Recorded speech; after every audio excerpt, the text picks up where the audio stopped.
شیطان به اینا دستور بده.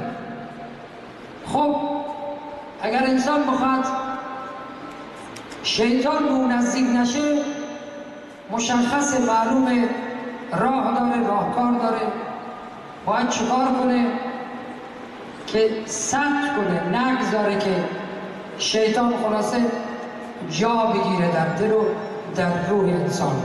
ببینید عزیزان، مثال براتون بیارم. میگه در خانه‌ای که مثلا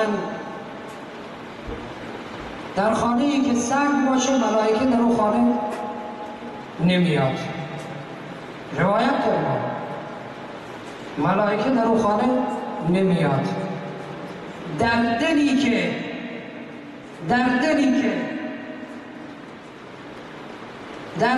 که در اون دل شیطان لانه سازی کند، شیطان تخم گذاری کنه در اون دل، دیگه اون دل جای خدا و ملائکه نیست، جای امام نیست. لذا دل حرم خداست، دل حرم خداست. از حرم خدا باید چیکار کرد؟ مواظبت کرد. نگذاشت که انسان دلش جایگاه جوجه‌کشی شیطان شود، تخم‌گذاری شیطان شود دلش. پس من باید چیکار کنم که نگذارم دلم جایگاه شیطان شود.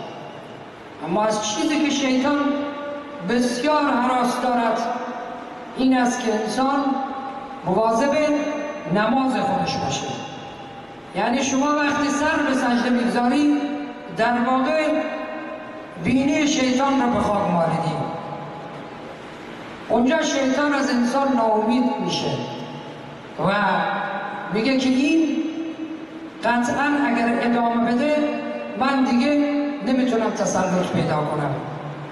پس انسان اگر بخواهد سیره و روش امام علیه السلام رو پیش بگیرد و از زندگی بهره ببرد.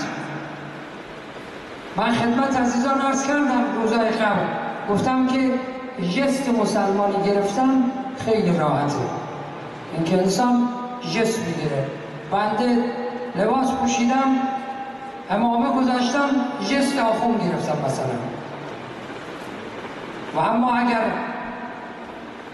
تعهد نداشته باشم به این لباس، اگر اون چیزی که وظیفه بنده است انجام ندم، فقط جست بگیرم، این جست گرفتن کاری از کار پیش نمیبره، راه رو نمیگیره.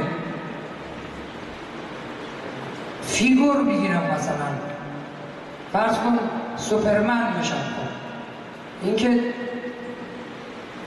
راه حل نیست. جست گرفتن خیلی آسانه، اما این که انسان واقعا وقتی جست میگیره، جست مسلمانی میگیره، حقیقتا مسلمان هست یا نیست؟ حقیقتا به وظیفه‌ای که امام به گردنش گذاشته، امام حسین ازش میخواد، به اون وظیفه عمل میکنی یا نه؟ فرمود امام رضا علیه السلام به دوستانم سلام برسان و بگو که در دلهای خویش برای شیطان راهی نگشاید. دو، راستگویی در گفتار، راستگویی در گفتار، دروغ نگن، ادای امانت، خیانت نکنند در مقابل امانتی که بهشان سپرده. امانت صرف این نیست که بنده به شما یک چیزی بدم، این امانت، این جوانی شما امانته، اینو خدا به شما امانت داده. این جوانی که داده خدا از شما توقع داره که این جوانی رو در همچون مجالسی صرف کنیم که شما الان حرف خدا رو گوش دادیم که آمدین اینجا. تا پایان عمر انشالله همین راه رو ادامه بدیم. هر کدام شما باید یک پرچم بزنید، یک پرچم به نام یکی از اماما بزنید و این پرچم رو تا آخر عمر نگه داریم. اونجاست که شما خیانت نکردید در حق عمرت، در حق جوانیت خیانت نکردید، در غیر اون صورت عمر برباد است. عمر انسان به بطالت خواهند گذشت. ادای امانت و سکوت پرمعنا و ترک درگیری و جدال در کارها، ترک درگیری و جدال در کارها، در کارهای بیهوده و بیفایده، فراخوان به صله رحم و رفت و آمد. خیلی مهم عزیزان این که انسان صله رحم داشته باشه. یعنی چی صله رحم؟ نسبت به پدر و مادرش احترام داشته باشه، پدر و مادرش رو بزرگ ببینه. یک صلوات بفرستیم تشریف بیاره جلوتر.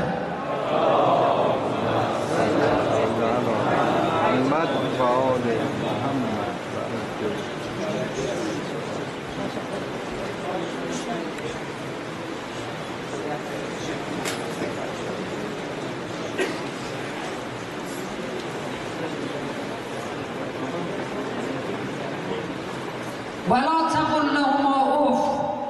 این کلمه است عزیزان که نسبت به پدر و مادر قرآن بیان کرده. جوانها قرآن میگه ولا تقل لهما اف. نسبت به پدر و مادر اگر کلمه پایین تر از اف می بود قرآن به کار می برد. میگه شما در برابر پدر و مادر نباید حتی اف بگید. موسی علیه السلام فرمود خدایا دلم میخواد که همنشین من رو در بهشت به من نشان بدی در این دنیا. آیا کسی هست که با من همنشین باشه در بهشت، همسایه باشه با من در بهشت، اونو ببینم اون هم منو ببینه؟ خداوند فرمود که موسی بهش آدرس داد در فلان محله و فلان بازار برو، یه جوان قصابیه اونجا برو، همنشین خودت اونجا میبینی. موسی علیه السلام رفتن و دکان قصابی رو پیدا کردن، دیدن جوانی مشغول قصابی و کار و کاسبی است. بعد نشستن گفتن حالا شاید اعمالی انجام میده که همنشین من شده، چون موسی پیامبر اولوالعزمه. لذا نشستن دیدن هیچ خبری نشد. مشتری میاد رو میندازه میره دنبال کارش، او چیز کار خاصی نمیکنه. بعد خلاصه موسی با این مشغول صحبت شد تا اینکه مغازه رو تعطیل کرد، دکانش رو تعطیل کرد، راه افتادن. موسی گفت که من میخوام امشب مهمان تو بشم، اجازه میدی؟ قصاب گفت چه افتخار بالاتر از این که نبی خدا مهمان من باشه. بعد رفت خلاصه خانهش. وقت خانه رفت موسی رو گفت شما تشریف داشته باش من برمیگردم. رفت رو دستش یک مشت از استخوان برداشت آورد، یک مقدار غذا با دهانش درست میکرد. موسی متوجه شد که این یک پیرزن بسیار ضعیف بسیار نحیف رو دستشه. این غذا رو با دهان خودش درست میکنه میگذاره به دهان این پیرزن. بعد پیرزن خطاب میکنه به این جوان، میگه که خداوند تو را همنشین موسی در بهشت گرداند. موسی یک وقت جا خورد، گفت آها دلیلش این بوده، این خدمتکار مادرش بوده، خدمتگزار مادرش بوده که اینو خدا لیاقت بهش داده. اگر دنیا میخوای، اگر موفقیت میخوای، دامان مادرتو رها نکن. مبادا با درشتی با پدر و مادر ما صحبت کنیم و ناراحت کنیم. همچنان که قرآن میفرماید که ولا تقل لهما اف. پدر و مادرت حتی حق نداری که اف بگی. میتونی یک لحظه از اون دردایی که مادر کشید متولد شدی تحمل کنی؟ میتونی یک لحظه، یک روز، یک ساعت، 9 ماه حمل کرد شما رو داخل رحمش و تحمل کرد، نگذاشت که صدمه ببینی.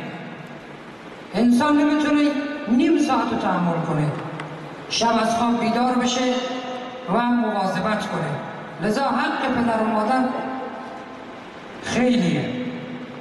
فرمود اگر 20 مرتبه مادرتو رو پشتت ببری، پیاده ببری مکه، برگردانی حقشو ادا نکردی. انقدر حق داره پدر و مادر. لذا شما اگر دنبال سیره امام حسین علیه السلام هستید، سیره امام حسین علیه السلام همیناست، همینایی که خودشون بیان کردن، خودشون گفتن. لذا ما توجه داشته باشیم که هدفی که امام حسین علیه السلام از قیامشون داشت اصلاحات بود و اون اصلاحات رو باید در خود ما پیاده کنیم عزیزان. باشد انشاءالله روزهای بعد ادامه نامه امام رضا علیه السلام به شیعیان به شما دوستداران امیرالمؤمنین و خدمت شما بیان خواهم کرد. ذکر توسل میکنیم. ایام مصیبت و عزای ابی عبدالله حسین علیه السلام است. عزیزان، امام صادق علیه السلام فرمود که اگر در مجلس